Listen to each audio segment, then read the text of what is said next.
going to call this meeting to order. No, I And can't hear Steve, Andrea. you cannot? Can you hear me, Rob? I can hear you. Everyone can hear me hear you. except for Rob. Oh man, what is Rob, that? can you hear me? I can hear everybody. Seth, can you say something? I can hear all of you. Andrea, I don't know if you can hear me, but I can't hear anybody. Yeah, we can hear you. Oh man. Well, boy, we are having some difficulties. All right.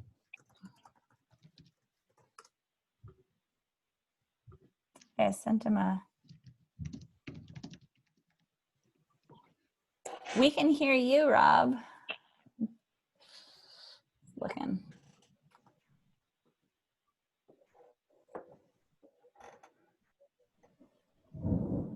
Oh. All right. Well, we'll wait a moment again before we call this meeting to order. Yeah, I suggested you go back out and come back in.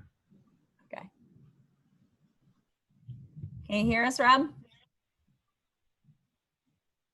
Better? We can hear you. I can't hear you guys at all. Oh my God. I don't know what's What if it's the happening. weather? I don't know. Oh, Okay. now we can. You can You hear good? us? Yep. Okay. All right. Nobody move. We're starting this meeting. All right.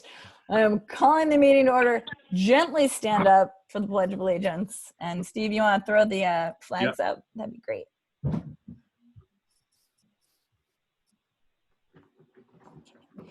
I pledge allegiance to the flag of the United States of America and to the republic for which it stands, one nation, under God, indivisible, with liberty and justice for all. Okay, welcome everybody. All right, so before we begin, I just wanted to read the emergency declaration. This meeting of the Hopkinton School Board is being held remotely. There's no physical location for the meeting. The governor's emergency declaration and emergency order waived certain provisions of RSA 91A, the state's open meeting statute, allowing for public bodies such as the school board to conduct business meetings in a completely virtual environment. The public has access to these meetings via computer through Zoom and YouTube and are also able to join via telephone. All other aspects of RSA 91A still apply. Minutes of the meeting will be taken and made available per the statute. This meeting will also be recorded and will be made available on the district website. All votes during the meeting will be roll call votes. And tonight we have in attendance me, Andrea Folsom. I'm the vice chairperson. Jim O'Brien is unable to make it tonight, so I will be doing a lot of the talking. We also have with us Norm Goupel, Rob Nato, and Seth Aframe, as well as our superintendent, Steve Chamberlain, and Michelle Clark. So that's that part. Do we want to share the agenda? Sure. We can tick right through.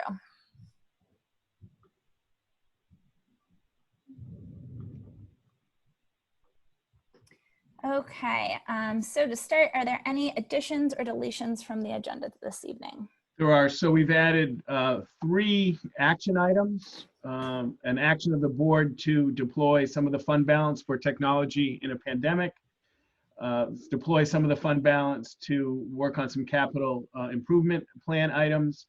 And an action item to commit the tax rate stabilization funds. We do that all preceding the audit, which will begin next week. Okay, great. And then was there any correspondence? There were, I think, just 2 in the folder. Yeah. Okay, so we have, because this is an extra meeting, we're not going to do any approval of minutes. We'll be doing those at our next meeting next Thursday, August 6th. So that brings us to our first public comment section.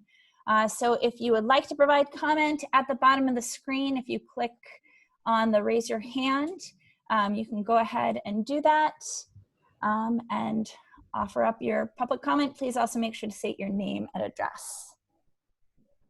So we're open. We got no one. That's okay. All right. Well, I don't think anyone's raising their hand. I think we can move on. That usually works when someone raises their hand, but no one has. Okay. So if there is no public comment this evening, for one, there will be a second public comment portion at the end of the meeting if you would like to share anything at that point. So why don't we go ahead and do, comments from the school board, and I will start with the person right below me, which is Rob Nato. Thanks, Andrea. Just real quick, I just posted to my school board Facebook page today that few opportunities for some more conversations. So the first one will be coffee in the morning, and that'll start on Monday next week, 7 to 8 o'clock at the gazebo. Grab a cup of coffee at wherever you'd like or from home, and if you want to chat there, that's great. Monday evening, Seth and I will be doing a Zoom session from 6:30 to 7:30. Again, open conversation, questions. And then just a reminder, if you have any questions you want to pass along, you can always reach me at rnato@sau66.org. That's it. Thanks. Great. Norm? Thanks, Andrea. I just want to give a huge shout out to Steve and his team on the task force. We've been working hard on a plan to go back to school, and I just wanted to give him a shout out to his team and all the million subcommittees we have going. We're working hard. We're working as a team. We're listening to feedback from the community that they've done many examples to us. I want to say thank you to all of them. I want to say thank you to a lot of residents that's reached out in the last couple of days regarding my move. The warm wishes have been really, really nice to my wife and I, and there's so many of you that's reached out to us, and I just wanted to say out here, thank you so much. It's great to settle my roots here longer in Hopkinton for a long, long, long, long time. And last thing is, I want to thank all the board members here who are reaching out to our community regarding our budget process and really communicating the urgency to get this budget passed and answering the questions, because sometimes questions go unanswered, and if we can help clarify it, I think it's great that we can help this wonderful community. So I thank all the board members here that are doing their part out there, and I look forward to doing my part shortly once I get all this packing done. So thank you, everybody, and let's carry on. Thank you. Fantastic. Okay, Seth. I don't have much to add other than to echo what Rob and Norm just said.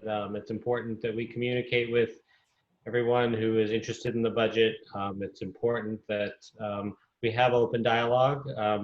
As I've said in speeches I've made before, there have been communication gaps, and these kind of events are designed to bridge those gaps. So I hope people come and communicate and listen to us, and we get to listen to them.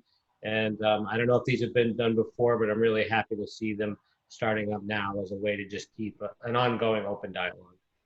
Thank you. Great. Yeah. And I guess to play off of both of those, Jim and I held our third office hours this week. Every time it's a little different. We have at least 3 more already scheduled, and certainly invite people to join us. It's a great time to get your questions answered, share your concerns. This week we talked a lot about the anxiety that folks are facing, both in thinking about having their kids return to school and also thinking about having their kids not return to school. And I think that stuff is really important to be able to express, and also to hear that we as board members feel similarly. I also had the opportunity to speak to the Joint Legislative Education Committee of the House and Senate this week, and just express a bit about what Hopkinton has been going through as far as school reopening. And the main takeaways I had from that is that we are not alone in our struggles and in our concerns. While it doesn't solve any of the problems, it was nice to at least hear that our district is not necessarily unique in the fact that we are working hard as best we can with the limited guidelines that we've been given from the state to do the best job and the safest job we can for our students and teachers and staff. All right, so with that, we can keep going. All right, presentations and staff reports. It looks like we've got none tonight. So we can move right on to our items for board discussion. So the first part is the Hopkinton School District annual meeting logistics. If folks remember last week, we discussed this a little bit as far as what those meetings were going to look like, considering the fact that we'd already done a couple of meetings and had some votes. We were able to verify that anything that we have done prior to the new House Bill 1129 being passed, it all still stands because that bill was not yet in effect and it's not retroactive. And then Steve, did you have an update from meeting or talking with Moderator Newsom about moving forward? So, yeah, and I appreciate all the help from the board and from James. So it looks like Mr. Newsom will be able to moderate on August 15th. And then based on 1129, presenting at least a draft of a calendar that would fit. We sent it to Attorney Barry to make sure that it would align with 1129. So just something to think about. The 31st would be the mailing. It has to be at least a week ahead. And then the following, a Monday after, August 10th could be the first, and then the school board, the governing body facilitates these meetings, unlike the moderator. So the board would facilitate a meeting on the 10th, another meeting on the 13th if there is amendments and things like that, and then the 15th would be the 8:30 to 2-ish vote. So those 4 events, mailer, 2 meetings, and the voting would align with 1129 as approved by our attorney. Great. And for that mailing, does that need to be delivered by the 31st? So would we need to make sure we get that to the post office by the 30th? I think if it, that's the plan, right? To have it ready to deliver to the post office, and then it would go out on that Friday. But I think we could do Friday, Saturday. It just has to be a week ahead, so we'd be making it. But we like to be, we don't want any problems. So, and Jim asked that I take a look at, we've handled with lots of volunteers and great help. The 2 previous mailings were done in-house. And so Jim asked that I take a look at what a possible cost to farm it out. And so it's $2,600 would be the cost of the mailing. And Michelle and I spoke when we felt that we could try to recruit volunteers, that there's better ways to spend $2,600. Okay. But yeah, I did look into it at least. Thank you. Yeah, I think if it was a little less than that, but that's a little much. And I'm happy to help with that as well, too. So, and Norm as well. The mailing is the first time sensitive, and we're looking at a 1-page, 11 by 17, which gives us 4 pages. 4 8.5 by 11 pages. One would be the letter from the board. One would be logistics, the calendar, access information, and so the board would have 2 pages to talk about numbers, charts, graphs, tables, and it's a little bit tight. So we'd really have to. I think we need that like a week from today. To be ready to be mass produced on the 31st, brought to the post office on the 31st. So that's the time sensitive piece, to create those 4 pages. Okay. And I think, I'm certainly happy to work on that. I think we would just need to figure out what exactly we'd like included in there. I know folks have talked about, and I don't know if you got this from Moderator Newsom or not, what the language would be on the ballot. I'm not sure if it will be similar or different to what we've had before. Do you know, Steve? Yeah, he expected to take the same form with a number that the board and the budget committee approved. Okay. And we'll verify all that. But yes, we'd like to have that. And then because of 1129 and the sense of urgency that all the budget work has to be done by September 1, and it's really the board's contention that if the 15th, the board budget doesn't pass, it would revert to a flat budget, because it really isn't time. And I think after all this, there's really not time enough to change it from the 15th to the 1st. Yeah, that makes sense. And I think at this point, we're at a 1.8% increase in tax neutral. So I don't think we can go much lower. Norm, you have your hand up. For clarification, is it yes or no, like it was last time on the ballot? Yeah. It must be. Yeah. Okay. All right. So Perfect. Thank you. what all would folks like to see on there? And I guess that would be another question. If, you know, we've heard a little bit from the community as far as what they think would be helpful, but if there's anything specific that folks would like to see on there. I think for me, Andrea, the one thing is the spreadsheet that we talked about when we put the budget proposal up would be helpful, just graphically nice and clean for people to see what we're doing and how the impacts play. I also think a couple paragraphs, Rob, about the theory of how you came to what stated and what stayed out. Sure. Justifies what we're doing, why we're doing it, and you know, we have a false sense that everyone knows because we speak at these meetings, but they don't. So I think you should, a couple paragraphs would be helpful on that. Yep. All right. Andrea, if you want, I will craft that and send it along to you if you're going to be Sure. doing that part. That'd be great. Sure. Yeah. Anything else we think? You know, I think it would be good just to, we've had a few questions that have popped up. We've seen sort of again and again, and maybe looking at addressing not only what we're doing this year, but even if we don't have a specific plan in place, but a thought process for moving forward. I think that could be helpful as well. Great. Anything else? If there was room and if you wanted to do an FAQ, you know, Yeah. what you just alluded to could take the form of frequently asked questions, Perfect. and that could answer some questions about what would a flat budget look like. You could do an FAQ if you Yeah. chose to. Great. Steve, how long did it take the SEU office to do this last mail-in? How many hours did it take? Was the last mailing just a one sheet with 4 pages? I think so. Yeah, I it was think- much I think- smaller. Just in the morning. I think we were done by 12:30 on that day. The previous one took Okay. all day. That was multiple pages. But I think if we start, and Donna will help and facilitate, she's got all the permits and all that, you know, how to get that. But I think we can do it from 8 to noon, one sheet. I think it's like 2,700 copies. You have to group by route. You fold, print, fold, and group by route.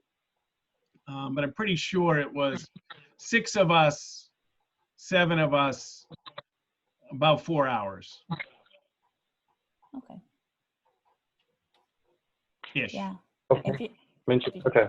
Yeah, I mean, $2,600 is a lot of money. I wouldn't, you know, I wouldn't look at that. I mean, to be honest with you, you know, I don't know what Staples charges. I mean, That was I the think that was Staples quote. Staples. That was the Staples quote. that was Staples? Yeah, that Oh, was. wow. I gotta use my work discount then. But no, I think if we can get 6, 7 volunteers, and that was only using one copier. When we did the big mailing, we had a group over at Maple and we did double. But I think we can get it done in 4 hours by group. We just need the prep on the cover sheet, letter from the board, procedures, the graphics, and then an FAQ would get it done. Okay. Well, I think we can probably try to finish that up over the weekend to have at least a first draft by Monday. Rob, does that sound Sure. No problem. good? Okay. Just considering how time sensitive it is. All right. Anything else on meeting logistics? No, I'm just tracking right through.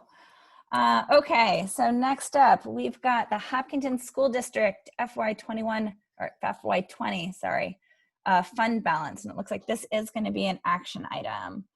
So Steve, I think you have a little background information for us. Sure, I'll start and then there are any questions. So just to take us through a little bit, when we start on the Finance Committee, we talked about this, when we start the development of the budget in October, November, December, the board, as part of the revenue portion of, we have one meeting dedicated to revenue, the board sets an amount to how much to have left over in fund balance. So in the budget, the first budget, the May 16th budget, the fund balance was estimated at $150,000. We thought we'd have that left over in expenses. Anything above that, the board would have the flexibility to work with money on CIP or put away. So that was the first iteration of fund balance. The second iteration of fund balance was involved in the May 30 budget. That's when Michelle determined at that stage how much was left over, how much was unused due to remote learning. That was about $240,000. So we added that with a 150, and we brought to the town a new estimate of fund balance. We were going to have about 390 go to tax relief. Then we put aside $40,000 for pandemic-related expenses, and we said we're going to do everything we can to put as much away as we can in Article 10, tax rate stabilization for future savings. So that was our second iteration of fund balance at what we knew up to that point by the May 30 budget, and we know what happened there. And then as the year goes along, Michelle monitors, and we try to determine at the end of June what the next iteration of the fund balance is, because now the year is closer to, and then we had a meeting, and at that meeting on June 25, we had $120,000 additional dollars of fund balance. At that meeting, we talked about $100,000 for technology, $20,000, if you remember, for a hot water heater, and we cut a little bit back on the fund balance because on the tax rate stabilization, because we wanted to have enough room.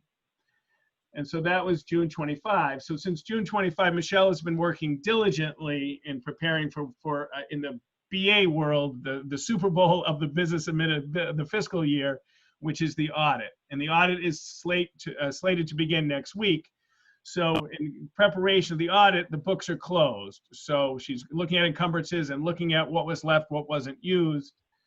And this year, for a lot of reasons, some staffing, working in a remote environment, that after all going through as much as we can, Michelle is looking at a $225,000 increase in fund balance, which now gives the Hopkinton School Board flexibility to work with that funds to accomplish goals. And that includes depositing as much as the RSA has, which is a 2% of a little bit more than 2% of net assessments we can put in for stabilization to help with the tax rate in the future years.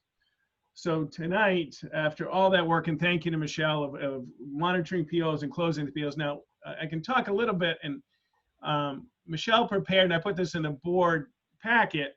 This is unaudited, but this is the work that's done. So it's a good question. Why did we get to $225,000? Well, can you see that memo? Just want to make sure I don't. So we had some of this was increased revenue, right? Because we went to, we now can sell thermal credits because of the pellet stove and all that work. So that was $3,000. And if you remember, I updated the board recently that we got a $20,000 unanticipated check from Medicaid. We pursued, but because of the Medicaid to Schools program, we weren't sure. We also had about $125,000 related to encumbrances, not necessarily remote learning, and I'll unpack those in a few minutes. And then we had some savings due to remote learning. And then we had some staffing changes as well. So this is expenses and revenue, but we also have items if we don't spend every position, if someone leaves early or we hire someone less than than we budgeted for. So let's take a look. So in this, we had some savings due to remote learning. We had contracted services, about 22,000, and I'll just do the big ones: 5,000 in supplies, 10,000 in food service, and we saved some more electricity and propane as we move forward. So due to remote learning, we had about 54,000 in savings, and then savings not due to encumbrances, right? Money that we thought we were going to need, that we committed to, but by the end of the year we didn't need. So as the board chose not to award merits this year, that was about $20,000. One of the things, and Rob was intimately, and when Rob had a different seat at the table, Rob and I worked together. When we changed the healthcare, we created a healthcare reimbursement account, an HRA, and any amount that's not used goes back to revenue, which, if any, I don't remember that board meeting, but we reduced expenses and increased revenues at the same meeting. It was it was a very fun meeting that time. But so the return on that is 22,000, more contracted service 23,000, and then tuition out of district, that was a big savings of 33,000. So altogether that was 125. So the board tonight, and this really is a tonight thing because we have the audit starting and we have to close the books, if you will, and allocate the funds before the audit. So questions about that? So Michelle worked through encumbrances. We got some revenue. We also had some staffing. Altogether, we're very comfortable giving the board flexibility on about $225,000. I think this is really helpful, and thank you, Michelle, for putting this together. It's nice to really be able to see stuff like the tuition out of district. Would that be under like COVID related because folks didn't have to go out of district, or it was just so an amount not charged to us? When we estimate how much we were going when we budgeted this, which was like a year and a half ago, right, with the October of the year before, yep. We thought we needed this amount for this placement. And it ended up either we might have changed placement or changed services, but we saved the money. And what this looks like, it just means that we don't spend arbitrarily and capriciously. We have a fund balance. We don't spend it down. We manage it. We take our obligation to be the fiscal management very seriously and bring it to the board and have the board make a decision what they think what's best for kids and how we utilize these funds. Sure. And the audit happens annually, correct? So we're really also looking at this every single year to make sure that everything is super duper above board. And there's a page in the audit that will describe exactly what the unreserved fund balance was. So it's very transparent. And the only thing that's a little bit different is out of sequence, because we tried to do this in June, and typically we do this in June, and we did it in June. We just had from June to now, because of the difficulty working, we're working remotely, we don't have access. So Michelle and I had a conversation with our auditor about what, even this is a little bit, instead of June, it's about 3 weeks later, but the auditor felt it was our standard procedure, bring things to the board, and the board has the authority to do it. So this process of taking a look at these funds was approved by our auditor. Great. Are there any other questions? Does anyone else have another question Can about you this? give some examples of what contracted services might be? Just so. A lot of that is related to student services.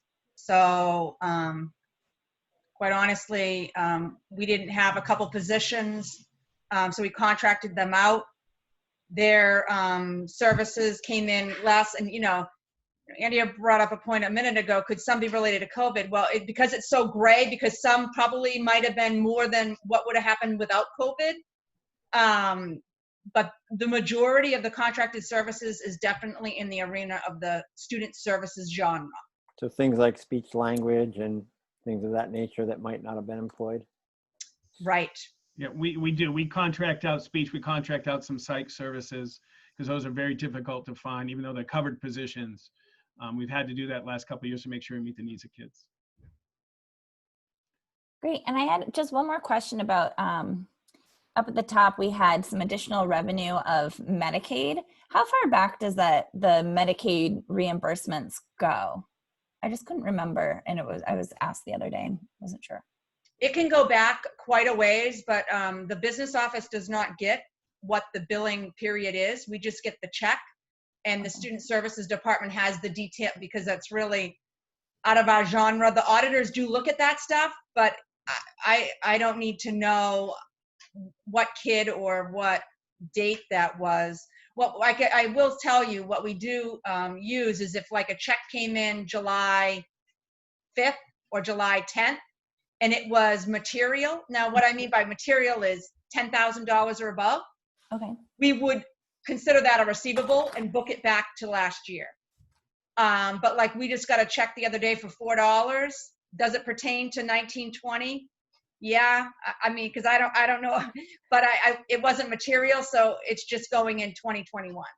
I see. Just to give an example. Okay, and by last year you mean our financial year, which just ended at the end of June, not like 2019. Do you know if are we able to bill for Medicaid services that happened in 2019 when there was that issue with licensing being covered, or are we only able to bill after they sort of fixed some of those rules and we were able to get people who had appropriate licensure? Does that make sense? My understanding is they had them all in the queue. They had everything kind of like keeping it, getting it ready. And then once the go-ahead was determined, and Steve, correct me if I'm wrong, that they actually pushed the button. Right. But we were gathering all the data and we just had to wait. Yeah, and so they do allow you to go back if it was a covered service appropriately to bill for it. There is a close period, but it's beyond. It's not just. Yeah, so the grace period it allows some previous billing. Great. Thanks. Everybody okay? So the next question is as I've gone through where we are, the next question is so the board has options for these funds, and as Mr. Gupel, as Norm alluded to, we're deep into back to school planning, and we've got a lot of themes, but one of the themes is trying to be flexible and be able to adjust based on data and based on families and based on staff availability. And one of the items that would really help with being able to pivot and be able to adjust is if we move to a 4 through 12, one device per student, a Chromebook. So I asked Matt Stone to take a look at, and we talked about this as a leadership team about moving to one-on-one 4 through 12. And so my recommendation is $171,000 moves to for technology, and that's the action item. And that would support about 550 Chromebooks, which would be able for us to go one-on-one 4 through 12. It also has some Wi-Fi hotspots for them in their schools. It's got the covers, it's got the chargers, it's the piece. And additional age-appropriate devices for Harold to make sure we have enough if we have to pivot. And this really is, as we start planning, the ability for every student to have the same device, by grade level, have the same device, be assigned devices at 6 through 12, and be able to have them at home or in school when we do this hybrid, type choice or different options. As an instructional tool, as a flexible instructional tool, it would be a significant improvement to what our planning and flexibility can be. And so those funds would make us a one-on-one district, which, to be honest, is pretty common in our area.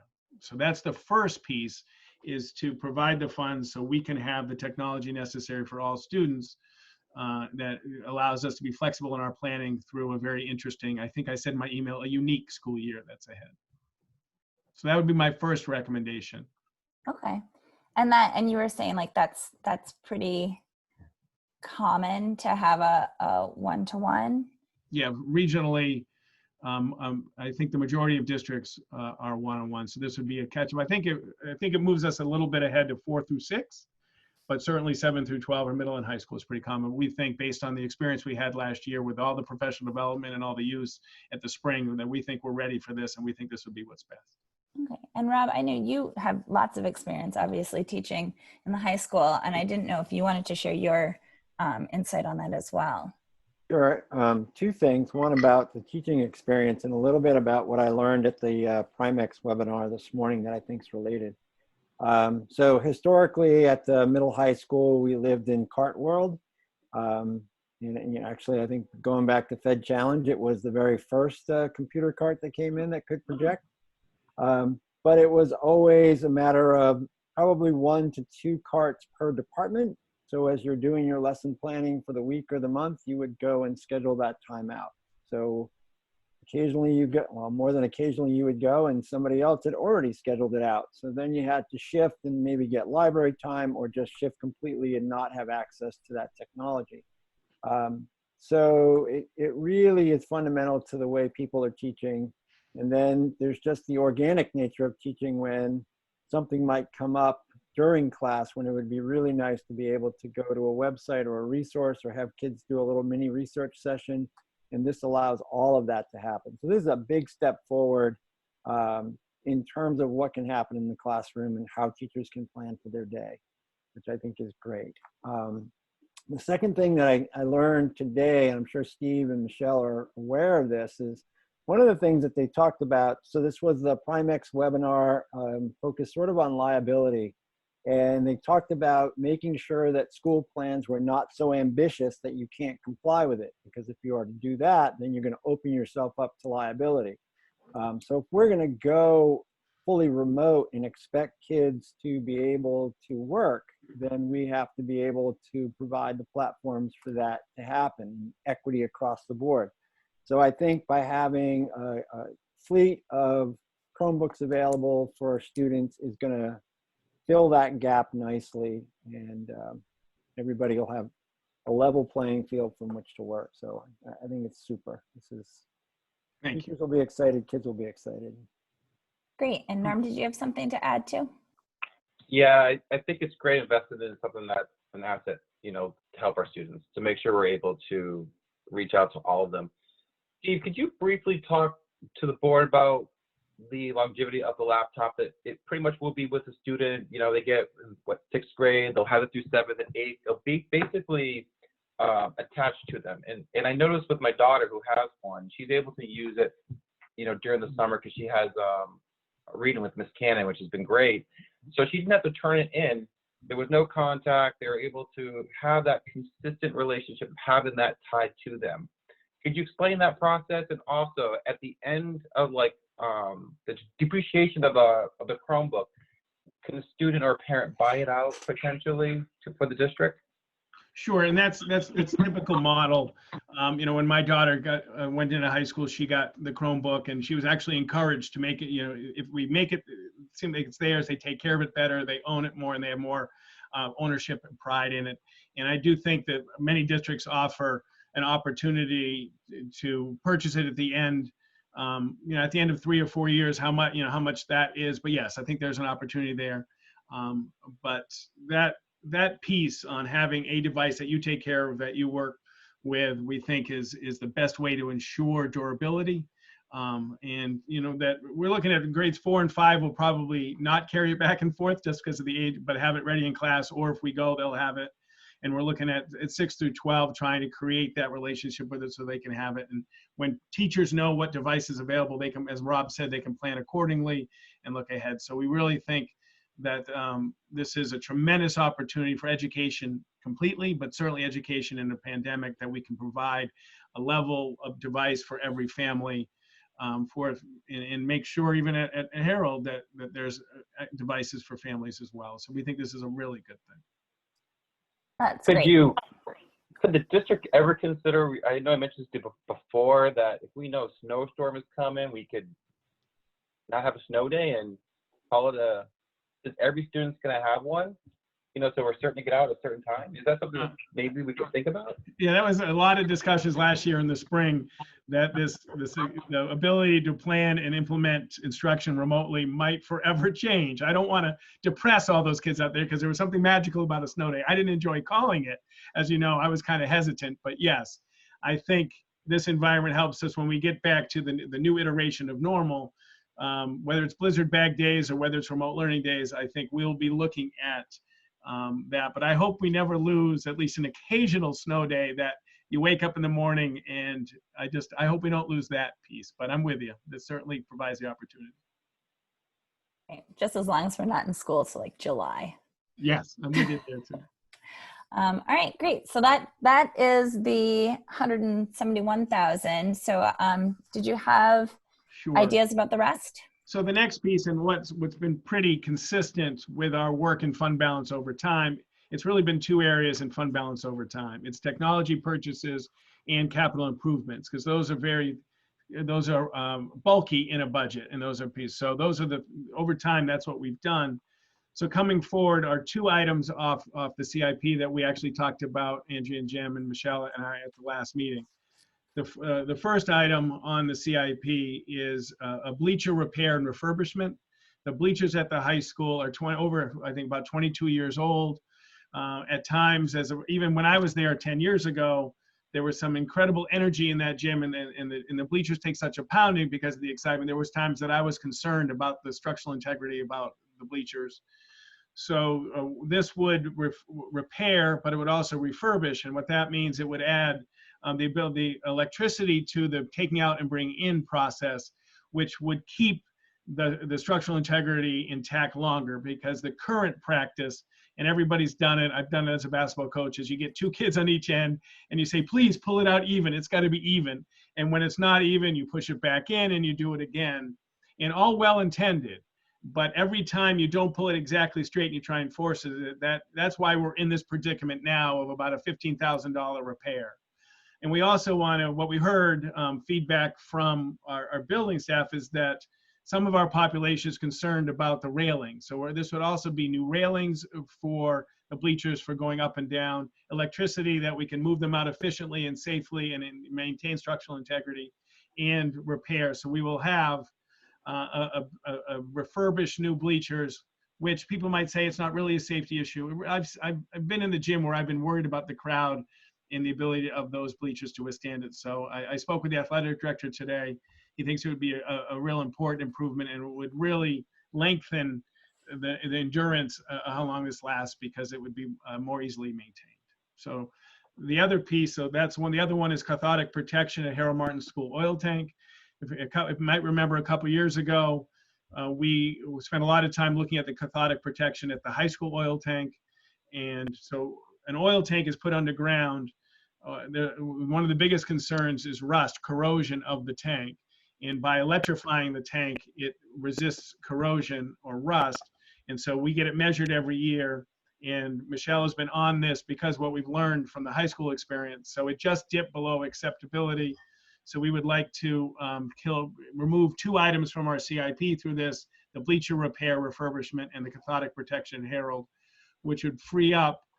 And Norm's going to talk in the next item just about where we are in the building project. But the more space we can have in the CIP and the maintenance trust, it gives the board more flexibility to choose to leverage some funds as we move forward on the building project. So what we're trying to do, build flexibility with the technology as we plan for coming back to school, remove some items from the CIP, invest in our facilities, giving the board more flexibility as it deploy funds as we get closer to making some additions to the building project. So I think this section really is about flexibility and about giving the board choices.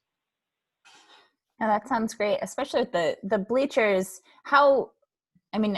That's something that we could then put into our CIP and really plan out for. And are we thinking like 20 years? Yeah, we'll get notice, but I think with the addition and with the stabilizing of the in and out, we think we will extend it longer. But yeah, we'll get that like we've done with our others. We'll make sure that the company provides us with a CIP length of time. But it really is, it's really a great move, and it frees up flexibility for the board. Super. Does anyone else have any questions, thoughts on this? Just for context and perhaps, perspective, what do you think it would cost if we had to replace those bleachers? Any idea? I think we looked at it, didn't we? I think it was 6 figures, Michelle, wasn't it? Yeah, I think it was. And so this really would be a great piece to stabilize this work. Yeah, I think it was just underneath 100,000, but 90 some odd thousand. So that was a couple of years ago, I think it was. So yeah, higher than that now. But I remember we did look at that, and I think this is the way to go. But thanks, Rob. Great. Anything else? And these are action items tonight. Yeah. So does anyone have any other concerns or anything that they would like to raise now? No? All stone-faced. All right. Great. Then that sounds wonderful. We'll move to that action item in a little bit. So the last thing, Hopkinton School District Building Project. And it sounds like, who's going to take this, Steve or Norm? I think Norm's gonna. Norm, hit it. Awesome. Thanks, Andrea. First off, I want to just let the board know that on August 10th at 9 a.m., we will have an breaking ground ceremony at Harold Martin. So please book your calendar for that date. The plan is to me and Steve will work on a list of other people to join us. It's important that we go back and we look at other people that made this project happen. A lot of people along the way we have to thank, and I just wanted to give you guys a informal date and time for that time to attend. So lots going on in the facility project. Things are happening in our buildings, and it's quite an exciting thing to see. But the most important thing to discuss with you guys tonight is probably one of the most important things that I'm proud to say what was very important with this town when it came to talking about the bond is fire suppression. We held a meeting this past Monday with the construction, and we discussed the scope of the project and how important it was to try and get this into the scope of the work. and I'm going to explain why. Originally what happened, I want to give you guys a little bit of a history that Steve walked me through today. In 2017, we had an estimate from Harriman regarding the total cost for fire suppression, and the total cost was $207,800. So what happened then was, once we got a study from Harriman, we decided to go to the state and try and apply for a grant. Michelle did an awesome job and applied for it, and she was rewarded. The district was rewarded $62,000. So I remember being in Michelle's office, and she had that $62,000 pinned on her wall, so she would not forget, because she knew how important it was to the district to protect the schools, do its best for kids. But in order to use that $62,000, we needed to have it done by the end of this year. We couldn't do it back in 2017 because we submitted a bid for fire suppression, but it ended up being $1.5 million. And Steve, that's just too much for the district to cough up in a process. So fire suppression was removed from the table at that time, and it was removed from the scope of the project, of the facility project. But we are now in a position right now where we submitted the bids through our process, and we received a quote of $289,000, which is a lot less than $1.5 million, I might add. So what's great about this is this board tonight gets to make an important decision that benefits our schools, our investment, our students, the taxpayers who's paying for this bond, that wants to see an investment protected and have this be in the scope of the work, but also seeing the state kick in $62,000, I think is fantastic. This school is always looking for a way of getting additional savings, and for us to receive $62,000, that is really important. So we had to expedite this to the board and, at this meeting, because we are on a very, very, very, very, very tight window.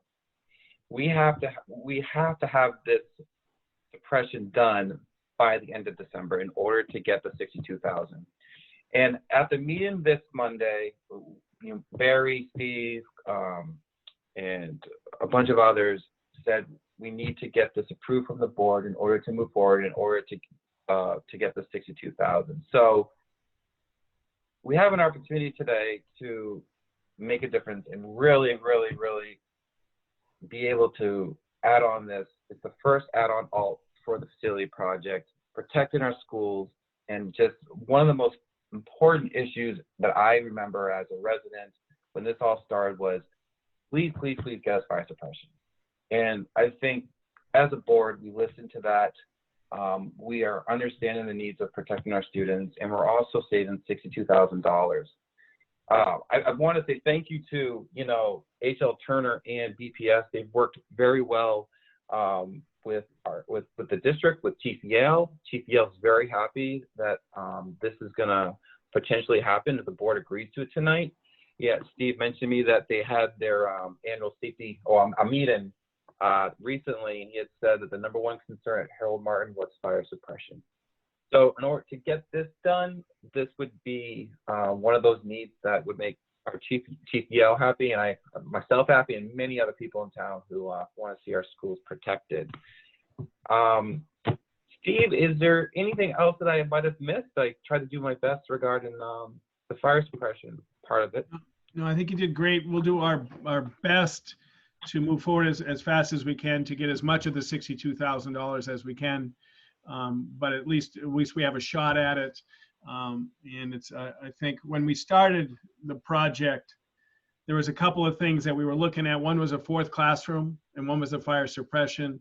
The fourth classroom was built in the base bid, which is really good.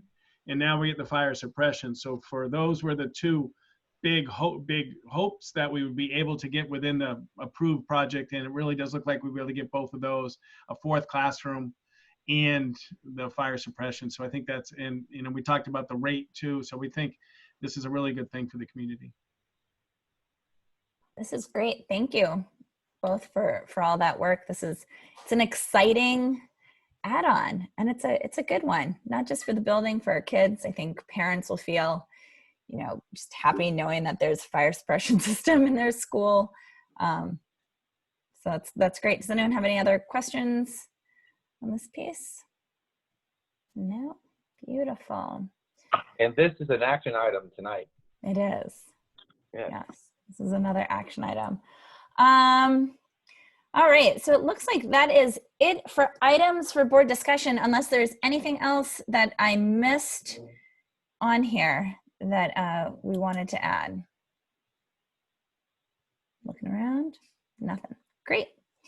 So that means that we are coming to, actually, there was one thing I wanted to ask about. I know that there had been some questions, especially with, we'll be having our 2 presentations on the upcoming budget. Is there going to be any additional finance committee work done before that or in the meantime? So I haven't had a chance to talk to Norm about this yet, but Steve and I did have a chat today about having some time to talk about fund balance and all the mechanics of that, and sort of put a flow chart spreadsheet together so people can wrap their heads around that. And Steve, I actually misspoke. I am around next week and on vacation the following week. So if the 4 of us could find a time next week to make that happen, we could get that going and get that information out well in advance of the vote. Yeah, Thanks, Rob. You and I'll connect tomorrow about the date, because we got to make sure we post it. So maybe I'll give you a buzz tomorrow and we can look at our calendars. Okay. That'd be great. I just think that the more kind of clarity that we can bring prior to our presentations and then the vote would be excellent. Because we've had a lot of meetings, but I think that those finance committee meetings have been incredibly helpful for people to either participate in or to listen to later to understand kind of the full budgeting process. I think that's been really helpful to the community. So thank you very much for that. All right. And Rob, on Monday, is it just you at the gazebo, or are you having another board member there? Monday morning, I'll be at the gazebo, so if you want to come on down. Yeah, I'll come down. We can have a discussion. We'll tag team it, man. All right. It's a little walk now for me. It's right there. Yeah, that's right. All right. Okay, so we have made it to our second public comment section. So again, if anyone has any comments that they would like to share with the board, you can go ahead. Ooh, and we have a hand raised already. And so Steve's going to be in charge of bringing people over. So it looks like we have Elizabeth. Hello. Hi, Elizabeth Sides, 265 Crowell Road. So happy to hear about the Chromebook for 4 through 12. Is that, I was kind of trying to hear the whole thing. Is that something that you're voting on tonight, or where? Okay, yes. So that's great. Question about, so my second grader, I know you're not going to tell me what to do, but should I buy a Chromebook for her? I'm happy to do that. So I just want I would love a little guidance. Sure, and I'll talk to Bill. We do want devices available, whether or not we believe it's a outlay that is necessary. So, and I'll have Bill does a great job with his emails and things, but Bill and I will chat and make sure that he provides guidance on what he thinks and that team thinks. Is we want devices available, but we're not. It won't be the daily use that one would expect at the higher levels. And so we certainly want to respect and honor the limited funds that families have. But if you wouldn't mind, Elizabeth, if I can talk to Mr. Caroso tomorrow and get his thoughts and Matt's thoughts on that. Yes, absolutely. Because I was about to order 2 of them, one for my 4th grader and then 1 for second. So I'm fine to hold off. That's fine. Is the reason why, I'm just curious, why it's 4 through 12 and not K through 3rd also? Is it because they just don't need them as much? Is that the reason? Right. It's more supplemental as opposed to daily. And we want to make sure we have the right device, because early elementary, we use different types of devices. So that was the thinking with the leadership team. Okay, that makes sense because my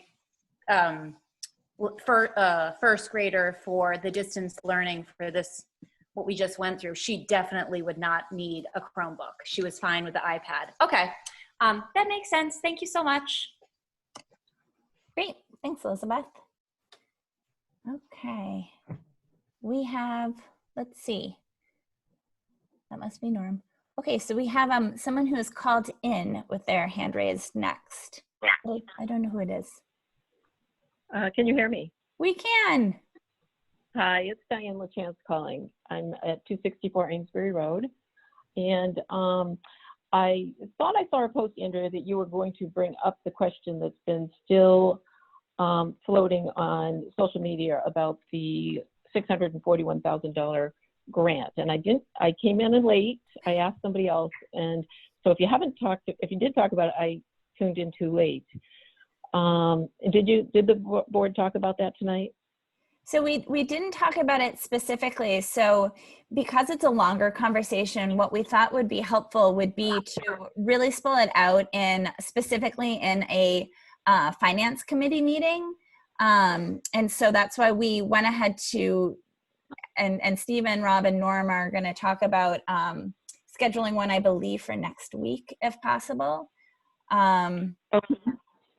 I'm going to be away, but I will try remotely to try and be at that meeting. But what if I give you a rundown on my concerns so that we can try and get rid of some of the confusion? Would that be helpful? That'd be lovely. Absolutely. Okay. So I know in January, Dawn Houston brought a document to the budget committee meeting regarding the revenue, the one-time revenue source. And in speaking with him recently, he said he still couldn't tell me where that was going. And in looking at the revenue sources that we have, the variances in the revenue sources we have this year, the 641 is definitely a one-time grant. I spoke to the DOE about it. They said it wasn't necessarily for tax relief. They said the legislature didn't give an intent, but without even me asking, she said, but you don't want to put it in your operating budget because you're not going to get it next year. And I said, well, that's my understanding and that's my concern. And that's why I was asking more about it to find out if there was any restrictions on it. And I guess I'm not totally clear if there are some. But when I look at that and I look at the other revenue numbers, 172,842, 10,000, 38,000, all in parentheses. I get very concerned about the revenue side of this equation and its impact next year. The 641,000 itself would be, if it was spent on the operating budget, would be about 82 cents per thousand deferred tax for next year. And I think the voters need to have a really clear understanding that the school board sees that, because we see it. And I'm wondering about the other fund revenue sources that are in parentheses here. I'd hoped that the budget committee was going to address that in their last meeting. I didn't go to the meeting, but I did watch the recording and I saw nothing there. So as far as for myself, I'm still really in the dark. I'm very concerned that if it's spent in the operating budget, what's going to happen next year. I think you all are very aware that there are many people in the town very anxious about the economic climate that we're going to be going into once all of these rescue plans for us are gone and we're left to climb our way out of this economic crisis. So that's it in a nutshell. And I really don't feel I've gotten a straight answer. And there's unfortunately been just a lot of back and forth about it. It'd be lovely to have it end and get a real clear reading from the school board. Sure. And that's my question. So that's great. That's helpful. And I think I can answer a little bit of it right now, which I know is not like an all-in-one answer. But when it comes to putting it into the operating budget, I think what they meant by that is don't spend it on something that's going to be a recurring expense. So if you use this money to hire a teacher, you're going to need to pay that teacher year over year. Suddenly that's baked into your budget. So that's the piece that I just wanted to touch on briefly. I didn't know if anyone else wanted to speak to this now, or if we wanted to. We will definitely record the finance committee meeting. But I just think that I think it's a great question, because I think it is, and it's a complex one to kind of wrap your head around, because you're right, it is a one-time expense. But on the other hand, I can only speak for myself, but I think I speak for everyone in saying that we are all acutely aware of how this budget might look different next year, both on the revenue side as well as the expense side. Because of the current kind of COVID situation, as well as our new economic reality that we've all found ourselves in. Does anyone have anything else that they would like to add? Diane, just real quick before Rob goes, I want to thank you for all the information you forwarded to me to forward to Rob for us to review, because, to answer this question correctly, we want to be able to have it so everyone can understand it. And I just wanted to, commend you on all the hard work that you've done in trying to have us look at the finance committee and addressing, a different way of doing the budget. So I just want to let you know that we're looking at it, and I believe Rob will be contacting you about some of the information we sent over. And I'm happy to have a discussion with about you anytime. So Rob, I'll let you go from there. Sure. Hi, Diane. So, I think that the thought about putting this off to next week is, I've been working on fund balance quite a bit and trying to get a clear, articulable way to explain it over the last couple of days, and thought I had it all dialed in. And then I talked to Steve this afternoon, and it got muddy for me again. So if it's muddy for me, it's probably muddy for others. The basic concept, as you know, that this is a surplus, increases in revenue and spending less, is pretty basic, but then how it gets broken out into its various categories, whether it's restricted or designated or undesignated, I really think I'd like to see a nice flow chart or a spreadsheet that lays out where we are, where the savings came from, how that, and Steve can jump in and correct me here, but as that money comes in, it's not designated for something, it's revenue. So it moves into a sort of a general fund kind of scenario. But I think that to do right by you and by the folks who have these questions, I want to spend some time and really lay it out and be able to give people something graphically to look at and digest. And I'm happy to chat with you. I was going to follow up with an email to what Norm sent me today. So you'll probably hear from me in the next day. That would be great. I don't really have a problem that you want to do it next week, and I will do my best to get on that. That's great. Because I just think that's what we just need a little more clarification, and that will be good. I will say, just on an aside, because one of the things I thought of is that I'm not ignorant of the fact that we have a building project underway. Actually, one of the things I thought about was, wouldn't it be wonderful if we could put that towards the building where the bond, and maybe you are, because that is going to be recurring, but we just have to own up to the fact that we voted on that last year. I realize there's no really any easy choices, but if it at least goes to something that's coming up on the budget next year, it helps, cut back on that, 82 cents, potential 82 cents if we have to spend it all. And, I'll say for the parents out there, I'm delighted that I'm hearing something about sprinklers at the school. I did the walkthroughs. There were things I was concerned about. And that has been a concern of many people in town, is the work that needs to be done at the school. So don't feel that we are against the schools. We're not. We are very concerned about the economic condition we're all going to find ourselves in, and we want to go in with our eyes wide open.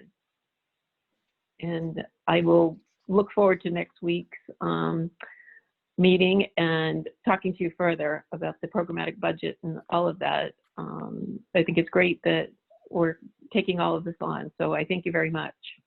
Yeah, thank you. Thank you very much for your questions and thoughts. You know, I think we are all one community. We are all in this together. So we're all going to be moving forward. I think it's great. Yeah, thank you. Okay, so let's see. Who do we have next? We have the other Andrea Kane. Come on down. We're up. Oh, I have to promote her to panelist, so you're going to see her. Your video's coming, Andrea. I'm sorry, it's the Chromebook. I'm sorry. I have a follow-up question about the Chromebooks, actually, because I work in the 3rd grade and they use them not as much as the older kids, but every day we share 5 with the class and they rotate through it. And just with COVID and the sanitizing it and stuff, like I personally would love to purchase my own Chromebook so that this one can go towards the fund. I know lots of other parents would happily, if it were an option for us to buy it, like maybe if the school gets a discount, can we get in on that? Because there's quite a few parents who would be willing to do that so that other kids we could have more and then hopefully less sharing of the germs. Sure, and we spent some time discussing the ability to do a public order as well. And right now there's, we're trying to do everything we can to obtain the number of devices that we need because it's on short order. And we're worried. Oh no. So, but Matt is going to provide some feedback to the community about recommended models or recommended resources that they could do. And it might be actually delivered earlier if you go on a private sale. There's a big draw on Chromebooks right now. That's why we're trying to do this tonight and get this done. But there is additional funds for increased devices at Herald too. It's not one-on-one, but there's going to be more devices at Herald. Right. Just the more there are, almost the less cleaning, if that makes sense. Yeah. Okay. Thank you. Great. Thank you so much, Andrea, fellow Andrea. Okay. So it looks like next up we've got Molly. Yeah, I don't know what happened to, I've got to, Does she need to be promoted as well? yeah, I've got to, what do I got to do? I'm going to do something with Andrea. Oh, she's a panelist now. That's what it is. Yes. Change role to attendee. That's my downfall. Yeah. She's got a downshift. And you want me to do Molly, did you say? Yes, please, because otherwise I think Elizabeth and Diane, they have their hands up, but they've Perfect. spoken. So Sorry about that delay. I was confused. That's okay. Molly, hello. Hi there. Thank you guys. I just have another question about Chromebooks. I'm sorry if I'm being dense about anything. For all the high schoolers who already have their own laptops, I know you have to put it in the budget for enough for everybody to be one-on-one to be equitable. But I can't imagine that the kids who have MacBooks are going to need to get Chromebooks, right? Well, we won't make them take a device that they don't need. Okay. And so any of us who can obviously say we're all covered will reduce the amount that you're actually needing to spend, even though you have to budget for it. Right. Or I want to make sure I want to make sure I talk with Matt about anything, if there's specific apps that are specific for that. But if we can simulate it through a different device, we certainly don't want to overload people. But yeah, and we can shift more devices to Herald as well. So we will take a look at this.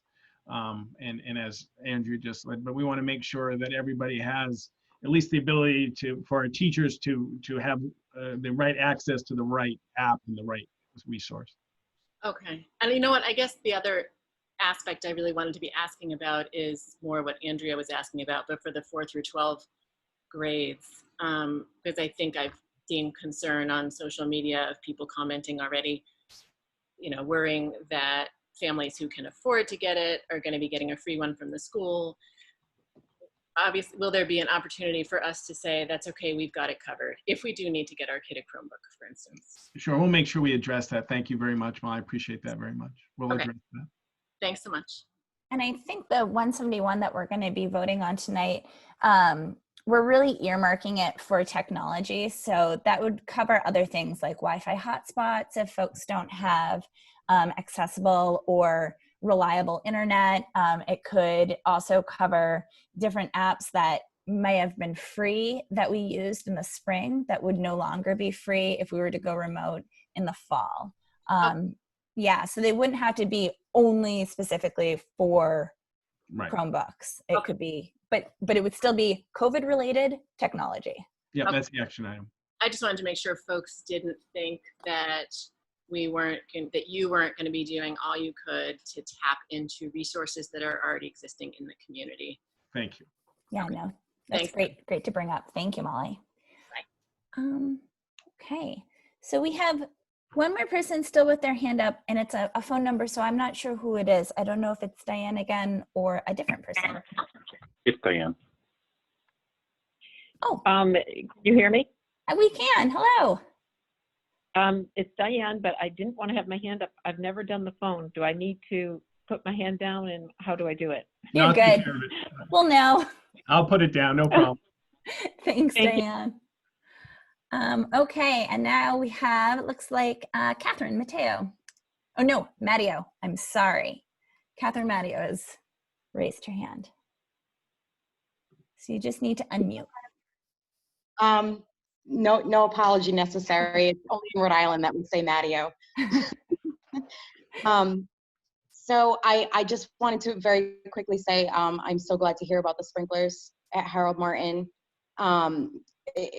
It's kind of a really important thing. In Rhode Island there was it's called the Station nightclub fire in 2003. Fourth deadliest nightclub fire in U.S. history, second deadliest in New England, and within 1 minute, the entire building hit flashpoint temperature, and within 5.5 minutes, there was so much black smoke that no one could find their way out. And it just goes to show how quickly something like that can just take over a building, and I'm just really, really happy to hear that this is going to finally get done, especially considering, you know, that it is our most precious cargo in that building. So just wanted to say that. And then just really quickly, I was looking for some spreadsheets and PowerPoints, and I used to be able to find them under the school board tab of the website under the meeting info, where those like supporting materials hyperlinks are. And it looks like the hyperlinks for like older meetings now are all like disabled. So I didn't know if that information has been moved to a different area of the website and I just can't find it. Catherine, thank you. We had an inadvertent delete of page this week, and so we're rebuilding it, and I will make sure that the support materials get rebuilt as well. So that's what happened. We wanted to make sure we had the stuff up for this meeting, but I'll make sure we go back, and if there's anything specific, I can get it to you, but we will rebuild the support materials for the past meetings. Gotcha. Thank you very much. That was it, guys. Great, thank you. All right. And that's it. Public comment is now closed. I'm going to close it just like that. If you want to raise your hand, now it's closed. Okay, so let's see. Great. I think we're on to action items. Thanks for hanging with me at the helm tonight, everybody. This was very fun. Great job, Andrea. Oh, thanks. Okay, so these are going to be roll call votes. I will try to remember to call your names. Steve, is there anything else I need to do before I move to these action items? No, you were doing right? great. Great. Okay, so do I hear a motion to approve the Hopkinton School Board to accept the superintendent's recommendation to commit $394,904 to the Tax Rate Stabilization Fund, Article 10? So moved. Second. Second. All right, we've got a motion and second. Okay, Rob. Rob Nito says yes. Norm. Norm Gupel says yes. Seth. Seth A-Frame says yes.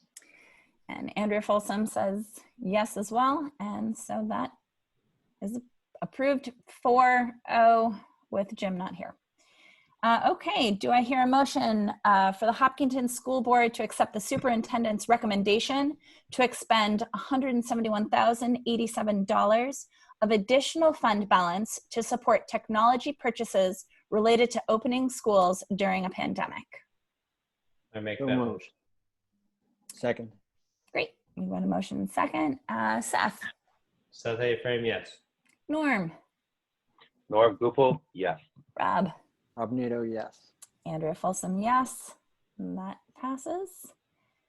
So do I hear a motion for the Hopkinton School Board to accept the superintendent's recommendation to expend additional fund balance to complete the following capital improvement plan CIP projects? $45,106 for the gymnasium bleachers at HMHS and $8,450 for cathodic protection of the oil tank at Harold Martin School. So moved. Second. Great. All right, Norm, Norm Gupel is a yes. Rob, Rob Nato is a yes. Seth, Seth A. Frame, yes. Andrea Folsom, yes. So that also passes 4-0. All right. Okay, so we have number 15 as well, Steve? Yes, please. Okay, this is the exciting, happy one. That's a good one. Yeah, it is a good one. It just wasn't bolded, so I was almost on the missing original, it was on the original agenda. That's why I just, Okay. sorry about that. No problem.